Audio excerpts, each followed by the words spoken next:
unbelievable. Just think where this club was just 4 short years ago. The wind is whipping out here right outside the Superdome. Major flooding.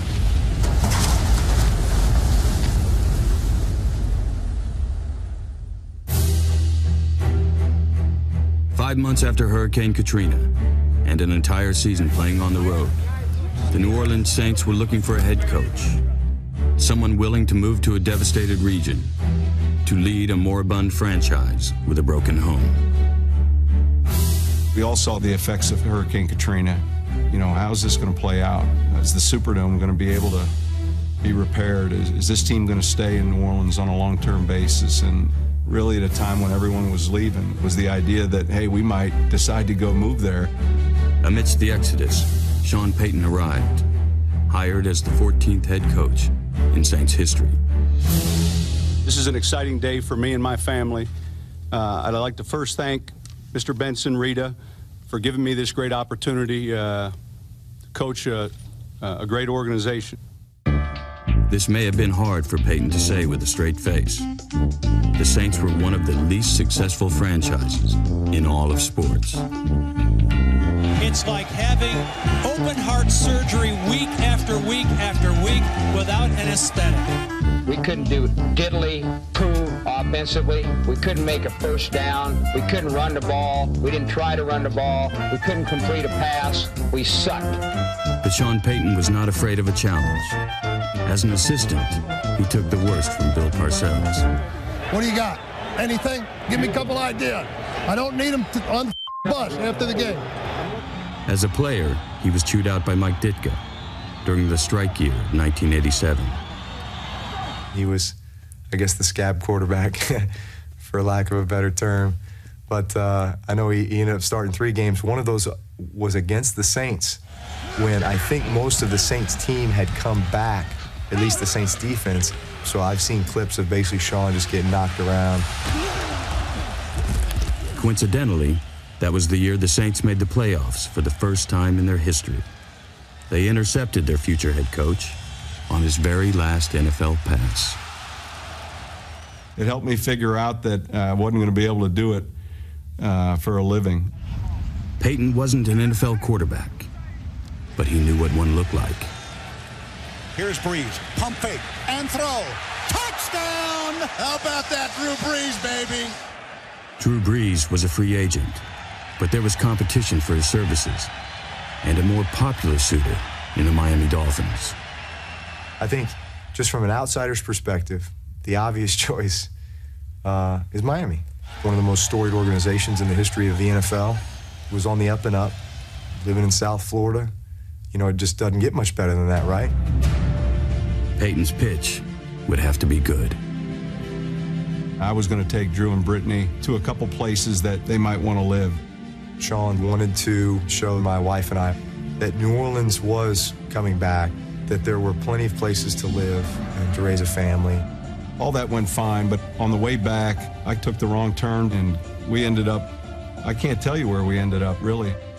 All of a sudden, the neighborhood kind of turns into one where you've got a car in a living room. You've got another house that is off its foundation. You've got a boat that's flipped over on somebody's roof.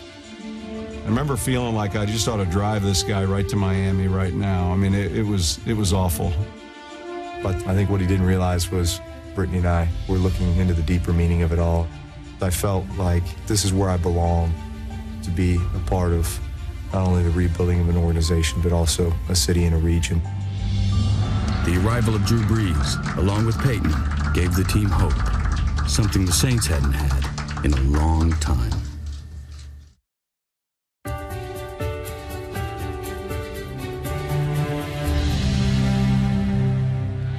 What are you doing? Listen to the whistle right there, 93. You got him down.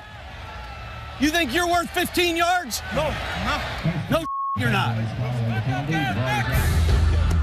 In his first year in New Orleans, Sean Payton was relentless and demanding. He needed to be. The Saints had won only one playoff game in 38 years. You got to compete out here now. You're just conceding some throws. I'm watching the whole time, the whole drive. Hey, the whole drive, I'm watching it, Joe. You tell me I'm wrong.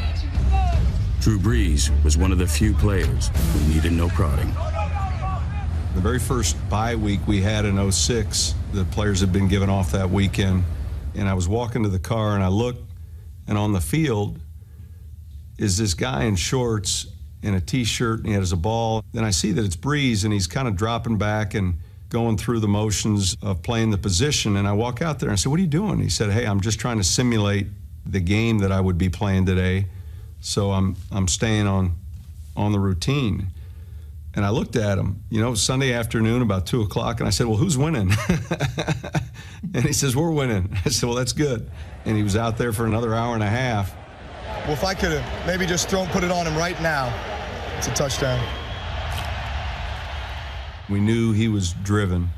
And when you're able to hear him in the huddle, not only give the play, but coach up the halfback. You ready to look hot for me flat? And alert the tight end. Billy, over here, fix right. Gun fix right. And possibly a receiver on every play. Get on, Lance, get on. Okay. He certainly is an extension. Be decisive, okay? Either you're running and you're outrunning them now, or you're putting your foot in the ground and you're coming, okay? Right. You make that determination and make it quick, okay? 3 games into the 2006 season, the Superdome reopened for the first time since Hurricane Katrina. 68,000 fans, 68,000 emotions. From that first block punt by Steve Gleason to the recovery in the end zone, I've never to this day heard the Superdome louder than that moment. Oh, baby! Just listen to this crowd! That's when you knew that no matter who we were playing that day, they didn't stand a chance. Ice this game! Now we can do it in here. You guys got him right at the edge of the diving board. Push him off. Let's go. Bush is lined up to the right as a wide receiver. They give it to him on an end around. He gives it to Devery Henderson. Reverse. And Henderson's to the goal line. And he is in! It was magical. You could feel what that game meant and what it symbolized. New Orleans was coming back. We could have gone 8 quarters, 9 quarters, 10 quarters. That wasn't changing tonight. This game ball is going to everybody in this city. This city is getting this game ball from our organization, this team. This game ball is going to the city of New Orleans. In 2006, Peyton's first year as head coach, he led New Orleans to the doorstep of the Super Bowl. It would take the Saints 3 years to find a way through.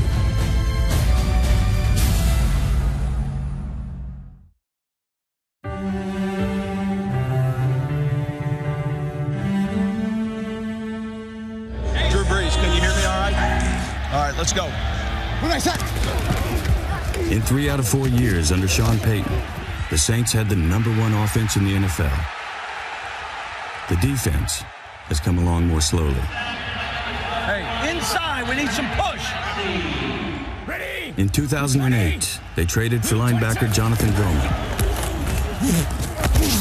a Pro Bowler for the Jets, and a friend to all Muppets.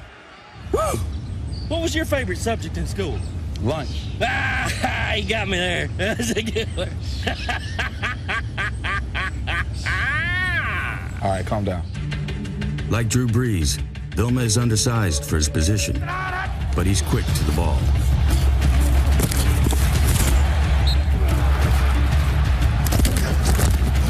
Yes, sir! Yes, sir! Let's go! Let's go! They have press strong first play. Alert went to press weak. Okay. All right? So, no, it's coming to you. Yeah. Hey! Coming back here! Coming back here! I think Vilma is one of the more intelligent football players in this league. Ooh, almost got that ball. And I saw a marked difference in our defense immediately just because of his leadership ability. Remember now, I'm going to blitz that A-gap. The back comes to you, take him. The defense improved, but not in the category that mattered most to the head coach. How many turnovers we have right now? What's the turnover ratio? Somebody be a ball-out hero. I want to tackle, but somebody be a ball-out hero. Bang! Here we go, baby. So in 2009, Peyton hired defensive coordinator Greg Williams, a coach who shared his philosophy of attack. Greg brought an attitude that he was going to instill in his players, just emphasizing each snap as an opportunity to take the ball away. Hey, we knocked the ball out in a screen. He likes to go outside the box. Everyone knows that. So he started showing some nature videos. He had the alligators, cheetah, lions going after zebras and gazelles. He said, you see that? That's just aggression. That's all it is. Anybody can make a tackle. Anybody can make a sack. But who are the ones that can get that ball out when you're making a tackle? Who are the ones that can strip the ball out of the quarterback when you're getting the sack? You know, those are game-changing plays. They got it! They cover it up for the touchdown! You're the predator. Go out there and hunt. Go get him. Go get him. At the beginning of the 2009 season, the defense went on the attack. The ball hawk was free agent Darren Sharper, number 42. And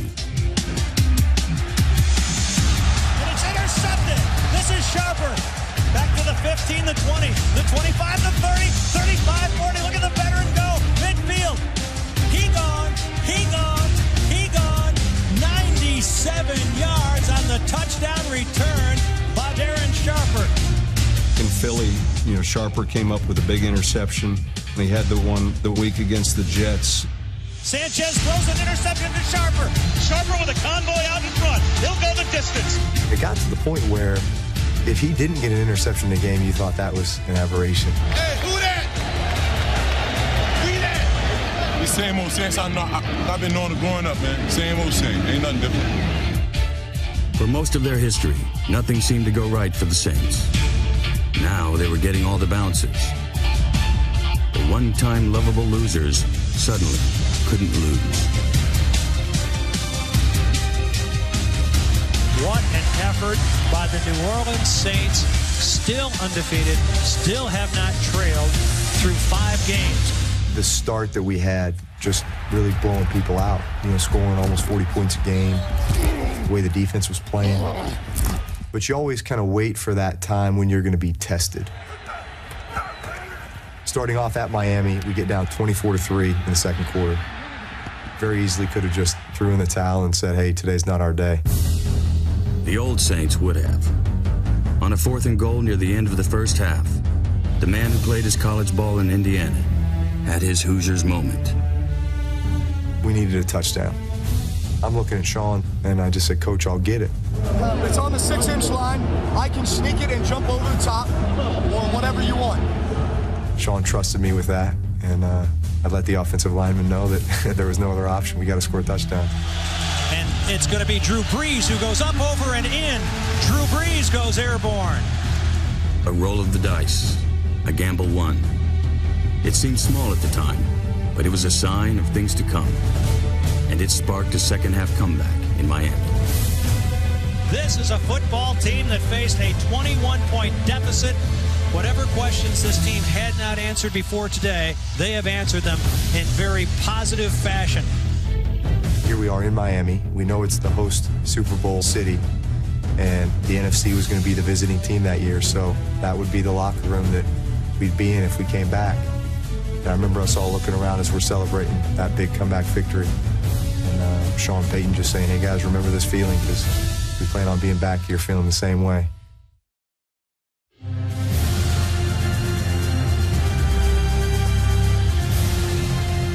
We gotta be special. We gotta smell greatness, and we gotta finish strong. Let's go from the top. 1, 2, 3, 4, 5, 6, 7, 8, 9, 10.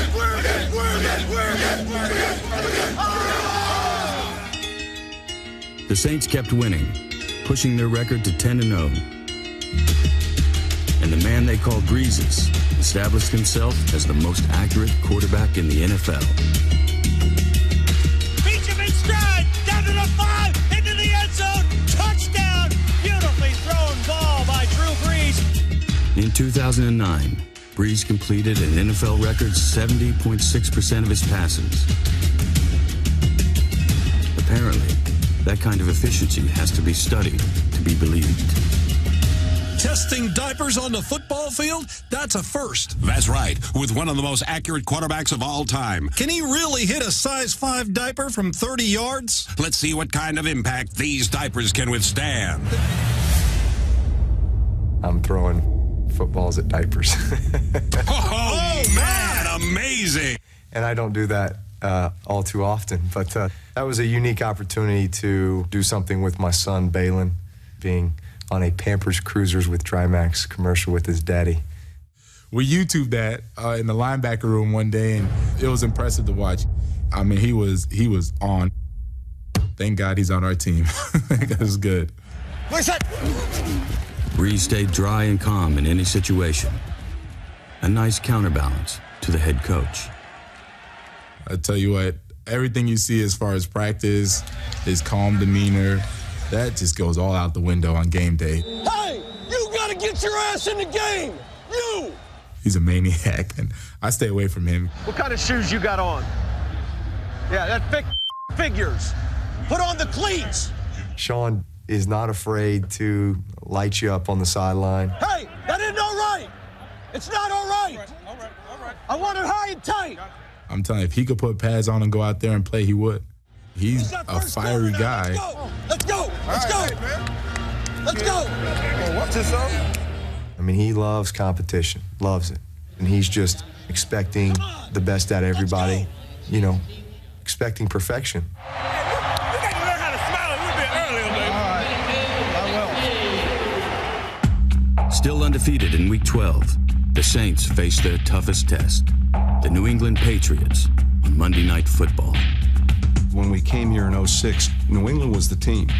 It was team first, it was good quarterback play, it was a solid plan by the coaches, and we began to try to emulate that. Let's go now, fellas. Just do your job. Now listen, man, let's just go one series at a time and just do our job. And so, you know, here it was 4 years later on a Monday night game, we're playing that team. I hope you can tell how loud this place is. Let's go, D. Start fast. Start fast. On this night, the Saints proved to be a better version of the Patriots.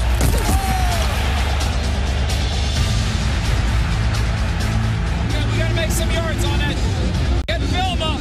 We block film and we make yards. We cut and lose, we're not gaining anything. I might just stay dangerous to the two receiver side. That's what I did right there. That's fine. Hey, wherever you set it, we play it. Hot 911. Alert to check down.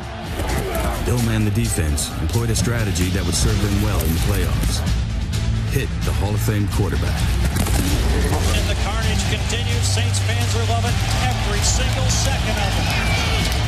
Drew Brees outplayed Tom Brady, throwing 5 touchdowns to 5 different receivers. Brees going to throw down the seam. Wide open, Devery Henderson. Nobody's within 20 yards of him. He could do the backstroke into the end zone from there, and he'll take it in for a touchdown strike. For us to go out there and really just dominate that team, we thought, okay, we got something here. Good day. Great day. Coach Belichick came up to me after the game and said, he's so glad I'm out the division because he doesn't want to face me twice a year, and to personally single me out to tell me that, that's real flattering.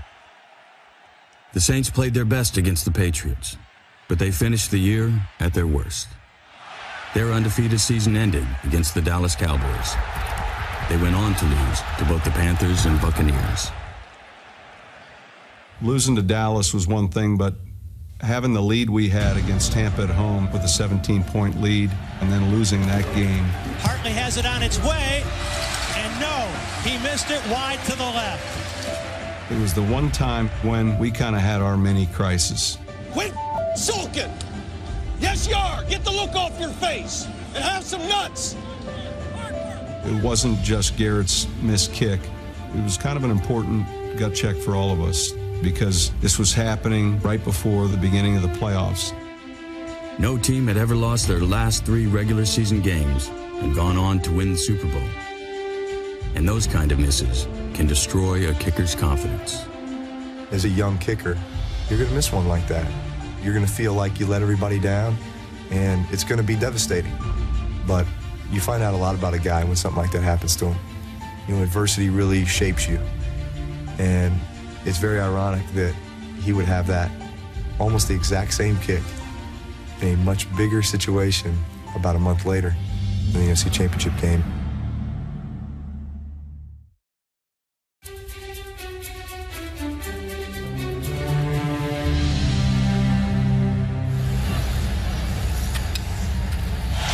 lot of celebrities here today. Brad Pitt is here. Spike Lee. We're all in town to see this one.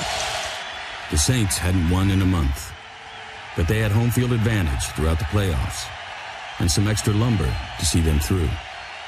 The theme for us was to bring the wood. Bring the wood. Where we know we just have to be the most physical team no matter what, especially after we had lost the last 3 games of the season. Reggie Bush took the theme quite literally. From a coach's perspective, the last thing you want to see is one of your players running out of the locker room holding the bat in the air. I remember turning to him saying, hey, you carried that bat out here now, you better play well. Fortunately for us, he backed it up. Here's a run left side, and it's Reggie Bush breaking free. Bush to the 30, 25-20. Bye-bye birdies. A 46-yard touchdown gallop by Reggie Bush. We were prepared for that game. You know, scoring 35 points in the first half. Just felt like every time we touched the ball, we were going to score a touchdown. Pitch back, flea flicker, Breeze loads and locks it and throws it downfield, and it is caught! Caught by Henderson at the goal line for the touchdown! The Saints took a commanding lead. The defense made sure it would stick.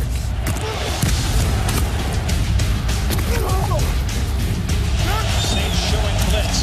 Coming off the corner. Warner steps up and throws it, and it's intercepted! Will Smith! And there is a player shaken up, and that is Kurt Warner. To his credit, Warner was coming up and trying to make a tackle. That was, Will Smith made a tremendous play, and I'm ready to run to go lead block one. And all of a sudden, I see Bobby McCray coming on a beeline for Kurt Warner, and I could hear that one running, and I was like, oh, God, he got hit. Hey, he became a defender. Got to defend yourself. Obviously, he brought the wood, and that really just set the tone. Warner returned, but the Saints rolled to a 45-14 victory. Let's get it. Let's get it. Let's get it. We are so proud of you guys. You go through the bye week and all this bull about being rusty. So much for the rust.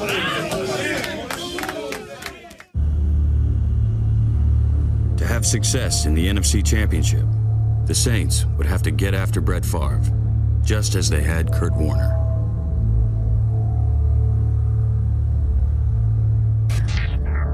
This is, I would say, the biggest sporting event in the history of New Orleans. You know, we were both undefeated for a while. And then even after that, you know, there was a stretch where, hey, we're 12-0 and they're 11-1. So as the season went on, it was almost like we knew how this thing was going to play out. We're going to play the Vikings in the NFC Championship game. And may the best team win. In a matchup a season in the making, both teams started strong. Handoff, Adrian. Sprints inside the 5. Touchdown! At first, Adrian Peterson was a concern, and then he started fumbling. Handoff goes to Adrian Peterson, and he dropped it again. Adrian fumbled. Once he had those fumbling issues, now it's back on, the onus is back on Brett Favre. They're going to come back to that play action now. Let's hit this guy. He's throwing off his back foot, across his body. He gets hit countless times, gets right back up. Brett Favre was just creamed by Darren Sharper. How the hell they hit the quarterback? They hope that this pressure later on in the game is going to get to Favre, and he's going to get inaccurate. This guy's going to make a mistake now, I promise you. Fortunately, we knew that Brett Favre would eventually do what he does. He's a gunslinger, so he's going to try to fit him into tight spots. He's going to try to squeeze him in there. Favre pumps, delivers, and it is intercepted. It's Vilma back on his feet to the 31-yard line. And Favre is shaken up. Brett Favre is down. Brett Favre clearly was destroyed after the play. Definitely wasn't intentional to hide long. We don't play that way, but it worked. He was hurting. He was hurting bad. Favre is out of the game. Favre is done. Hey, Favre is done. Favre didn't miss a series. The game was tied at 21. Coach Payton needed a new piece of gum. I need a piece of juicy fruit. You know, I'm not very superstitious. It's the only one, for whatever reason, 5 pieces of juicy fruit in the first half, 5 in the second half, 2 packs total. If we're not doing well, we'll get another piece in there, and if we're doing well, we might just grind on that piece the whole half. Unless, of course, it's the wrong type of gum. Can you get me juicy fruit? Not spearmint? I have seen him getting on one of our equipment managers or something for, giving him the wrong flavor of gum. Tell Bum I want juicy fruit. I think the spearmints and all those other ones have just been not quite as consistent as juicy fruit. That's our piece. Listen, whatever works for Coach, whatever gets the competitive juices flowing, so to speak. In the huddle. Drew, pay attention here. You like this call? Ready. 380. Breeze in the shotgun. Looks over the middle. Steps up. Can't find anybody. Rolls to his right. Looks around. Throws to the 1-yard line. Touchdown! Yes! Yes! An eruption of volcanic proportions here in the Louisiana Superdome. The Vikings tied the game at 28, and the ball was in Brett Favre's hands with a chance to win it at the end of regulation. Little by little, the Vikings are driving, and you knew they needed one more completion to get into field goal range. Offensively, I'm just thinking, just get us back on the field. Just give us another chance. They had preached takeaways all season and never needed one more than this moment. So now it would be a 55-yard field goal if the Vikings are able to go no farther. Favre, half roll out to the right, has all sorts of time, throws it, and it's intercepted. This is Tracy Porter. He's coming back with it to the 40 and taken down at the same 47-yard line. As we will go to overtime, it's 28 all. I'm going to mix it up. Let's go win this game. Come on. Let's go.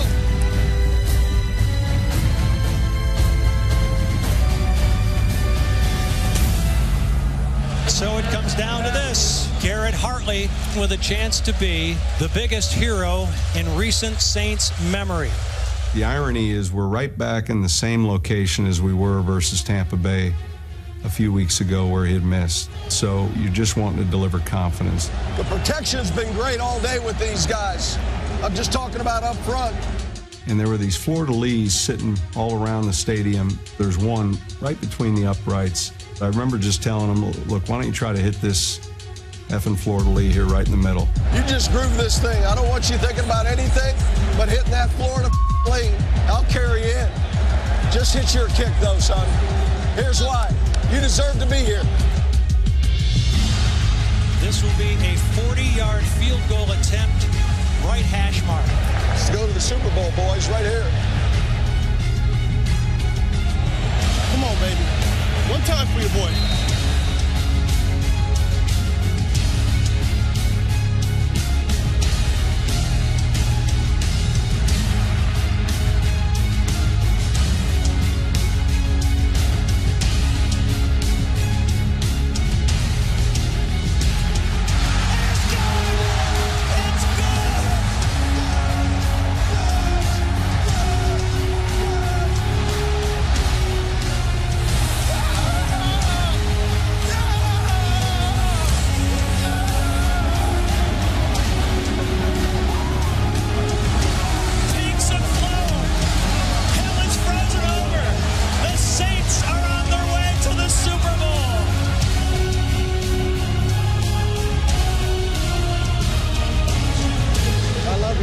Something else. It was. Hey, reflect to 4 years ago, huh? Think about it. It's unbelievable, isn't it?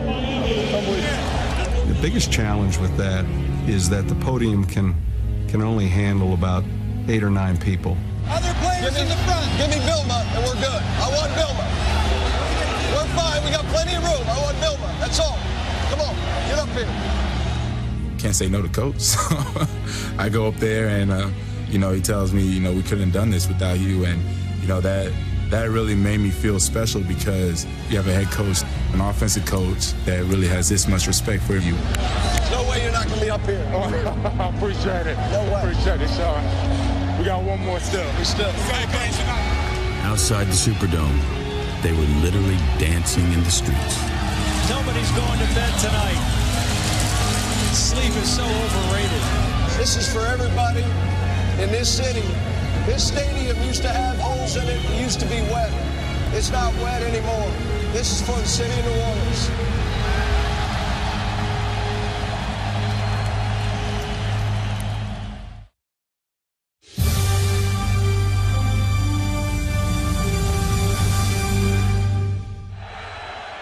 The postseason blueprint for the Saints defense was working. They got to Kurt Warner. They got to Brett Favre. Could they get to Peyton Manning, the league MVP? Greg Williams certainly thought so. You know, the big thing is that he throws the ball so early that we're going to have to do a good job of finding ways to get to him. And then when we do get to him, then we're going to make sure we have a couple of remember me shots when we get there. You know, we're on the players about not giving the opponent anything to write about. You know, and here it is, the defensive coordinator gets quoted. So Tuesday morning at the Super Bowl is media day, and I had one of the waiters bring over at breakfast 2 jars of peanut butter, crackers, and some sand for Greg to dine on before we went to media day. I think he got the message. The Colts were favored by a touchdown. That week, Sean Payton sought advice from mentor Bill Parcells. Their conversation sparked an idea for what would become the greatest gamble in Super Bowl history. Codename, Ambush. We felt we needed to gain a possession somehow. You know, Bill's someone I'm close with, and he drew some comparisons to the championship game in 1990. They had run a fake punt against the 49ers late in the game. Ooh, a fake. It's going to be a fake. They run across the 50, 45, 40, 35, 30, down to the 25-yard line. What a run by Gary Reason. The Giants won in an upset. So the idea of stealing a possession, you know, started really with a fake punt. We just couldn't find the look that we wanted. So we went the route of the onside kick. We started practicing it, and Morstead was hitting the ball on point, on the money every time. And then sure enough, he tells us we're going to run it in the Super Bowl. Sean Payton came into the meeting and said, it's not a matter of if we're going to run this, it's when. That instills confidence in you, and it instilled confidence in that kickoff team because they knew it was coming. And ambush not working was not an option. Ambush had to work. We were going to make sure it did.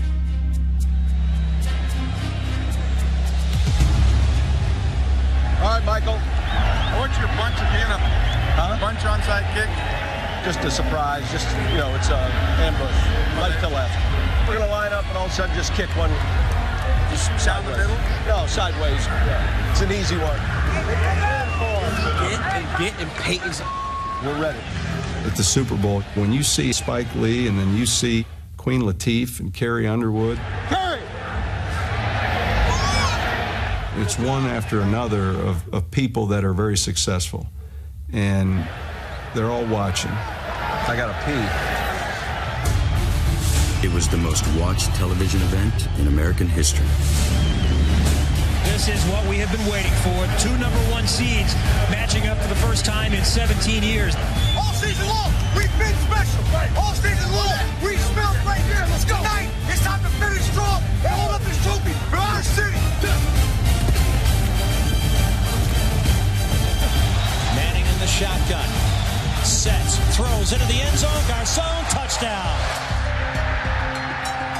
Indianapolis went down and scored on their first 2 possessions. You know, all of a sudden it's 10-0, and we're trying to regroup. I'm thinking base inferno. I don't know how you like that. That's fine, Coach. You love it? Love it. All right. Late in the second quarter, the Saints gambled on a 4th and goal and lost. Hands it off Pierre Thomas. Thomas is going to be taken down for a loss of about a yard on the play. They trailed 10-6. Peyton still had ambush up his sleeve, and more importantly, the guts to call it. Coming off the field at halftime, you know, you got 35 minutes here of the Who. And somewhere between Teenage Wasteland and Pinball Wizard, we decided that this was going to be the time to run this. A lot of good things in the first half. Hey, pay attention now. One quick thing. We're going to start this half kicking off. All right, ambush. You recover it, right? I don't want this thing going out of bounds. Now listen, man. Let's go get this game. Let's go get this game. Coming back on the field, I recognized that this ball was going to be kicked on the Colts bench, and that would have been a big mistake. Quickly, I had a chance to just tell the officials, hey, we want to go right to left, not left to right. Let's do this. Let's go this way. I want to go this way. I want to go this way. Yeah. So the Saints will kick it away, trailing 10-6. Thomas Morstead steps into the football, and it's an onside kick. And it's going to be covered up by Chris Reese, I believe. They're still fighting for it. No indication as yet. We got it. We got it. We got it. Still a battle down there. Still a scrum as players are separated. Yeah, you get out of here. You get out of here. You get out of here. Right ball. Right ball. You got it. The officials have made no declaration yet. Hey, we got the ball. The fact that it was taking place on our sideline, that was big. So many guys, you know, Saints ball, Saints ball.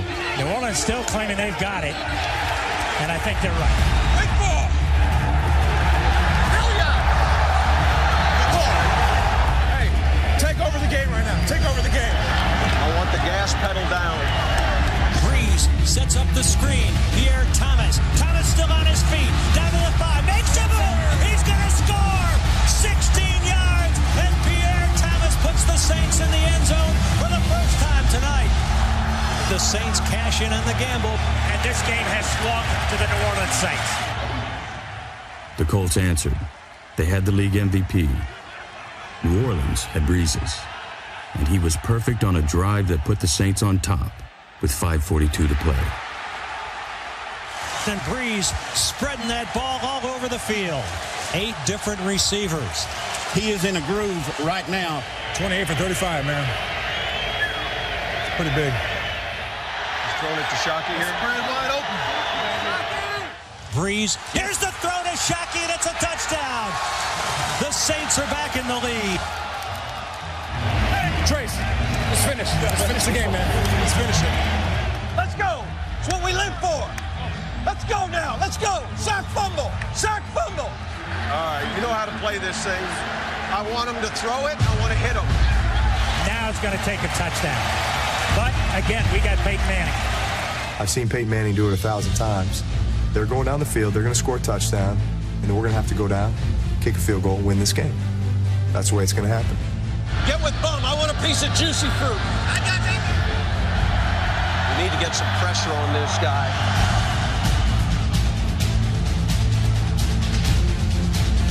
Tracy, watch the shot. 2 receivers to the left, Garcon to the right.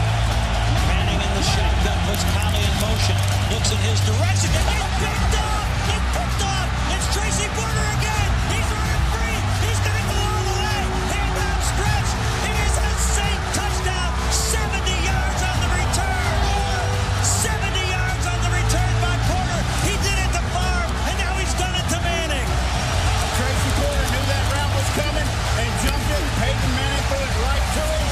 Wow.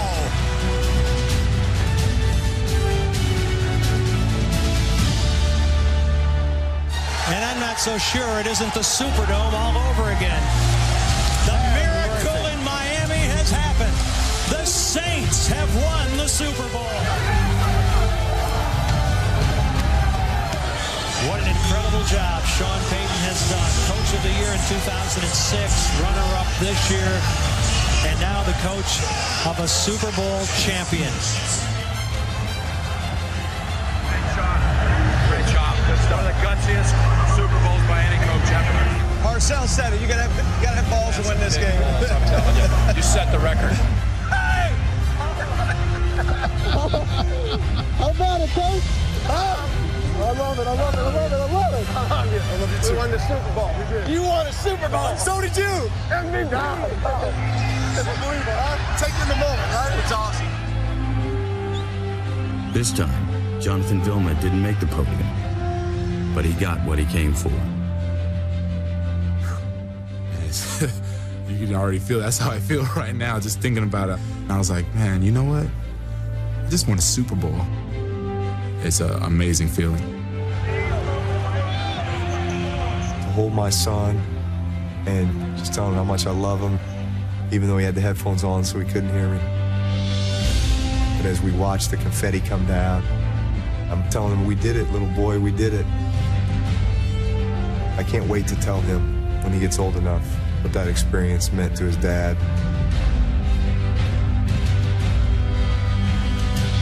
The Saints as underdogs, which they've been their entire franchise history, able to come through tonight with a valiant effort. It's unbelievable. Just think where this club was just 4 short years ago. Everybody back in New Orleans gets a piece of this trophy. Here we go.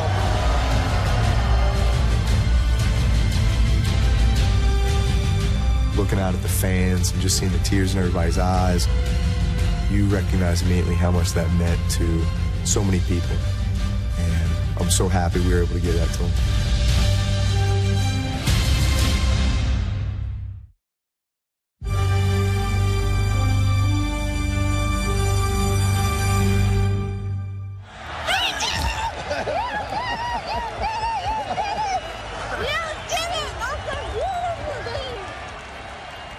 After 42 years, Sean Payton helped bring the Lombardi Trophy to New Orleans for the first time. We're going to have some fun tonight now, brother. Kidding me? Absolutely. Absolutely. Is it true you slept with a trophy that night? It's true. We were at the post-game party in our hotel celebrating, and it was about 5 in the morning, I think, that, I made my way back up to the room and just laid it down on the bed, looked at it for a second, and then went to sleep. I saw Mike Tomlin at the NFL Scouting Combine 2 months later, and he reminded me that he had slept with Tiffany a year before, so trophy gets around. It's pretty cool to wake up to, though. The euphoria lasted for weeks.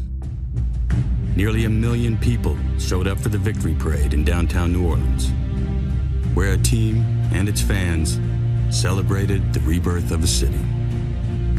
As soon as they turned the corner on Poydras Street and the Superdome is on the right, you look out and you see just a sea of people. You knew it was more than just us winning a game. All of New Orleans won this. You could just feel the sheer emotion. This was something that a lot of people probably thought they would never see. If we, as a team and as a city, can be world champions when nobody ever thought we could, then, man, we can accomplish anything. We can come back from anything. It's something that will link us together forever.